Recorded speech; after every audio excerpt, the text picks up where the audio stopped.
Je vous propose un test de passivité des armatures simple à réaliser. Une fois que la clé en plâtre aura été positionnée en bouche et validé le modèle de travail, nous allons retirer la fausse gencive souple de manière à mettre en exergue les répliques.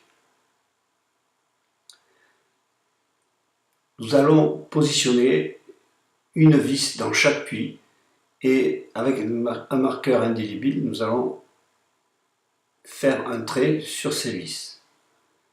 Nous allons positionner maintenant l'armature de manière perpendiculaire à sa position buccale et nous allons tourner les vis jusqu'à la position stop, c'est-à-dire jusqu'à ce que la vis s'arrête net en fin de course. Il ne faut absolument pas appliquer de couple à cette vis.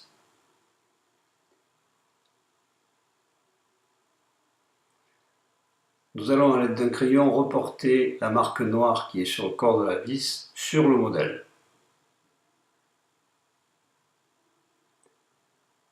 Nous allons réaliser cette opération 3 fois, puisqu'il y a 3 puits. Donc à chaque fois, on va aller chercher le stop, en prenant bien sûr qu'il n'y ait aucun contact entre l'armature et le modèle. Et nous marquons la position du stop. La dernière. Voilà, tac.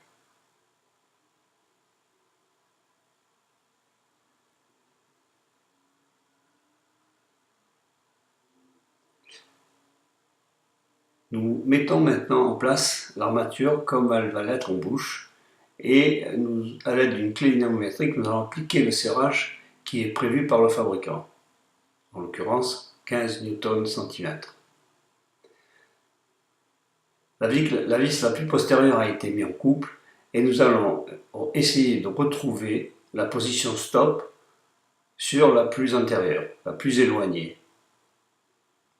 Si cette armature est passive, le stop va se retrouver exactement au même endroit. Et donc nous allons pouvoir marquer avec un trait d'une couleur, avec un crayon d'une couleur différente, l'arrêt de la vis. Nous allons faire de même avec la seconde vis.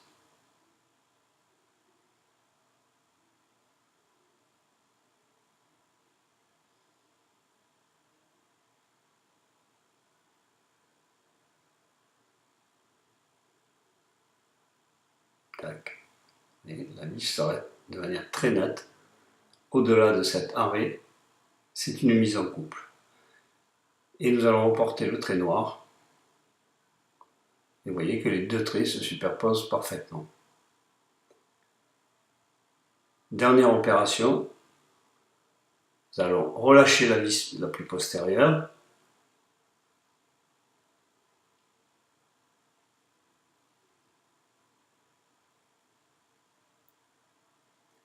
Voilà, forcer un petit peu.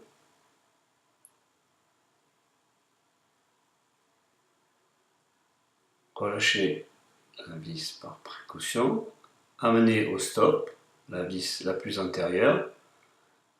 Et avec l'aide de la clé dynamométrique, nous allons appliquer le couple de 15 Newton/cm comme il le sera en bouche.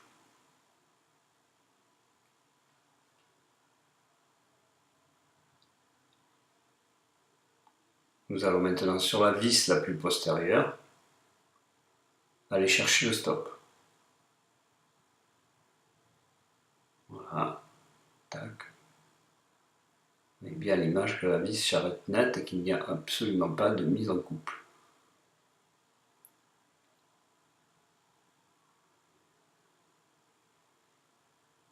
Et nous reportons le trait noir sur le plâtre et vous voyez que là les traits se superposent une fois de plus.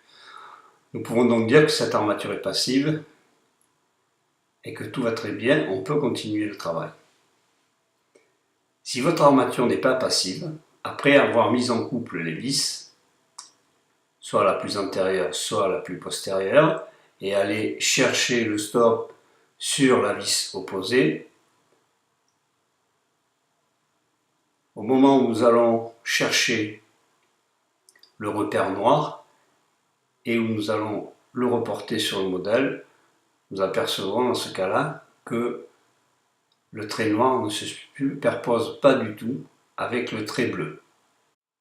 Dans ce cas, il faut envisager de refaire complètement l'armature. Cette méthode est applicable à tous les types de bridge transvissés, quel que soit le nombre d'implants et quel que soit le type de connexion, directement sur implant ou sur pilier.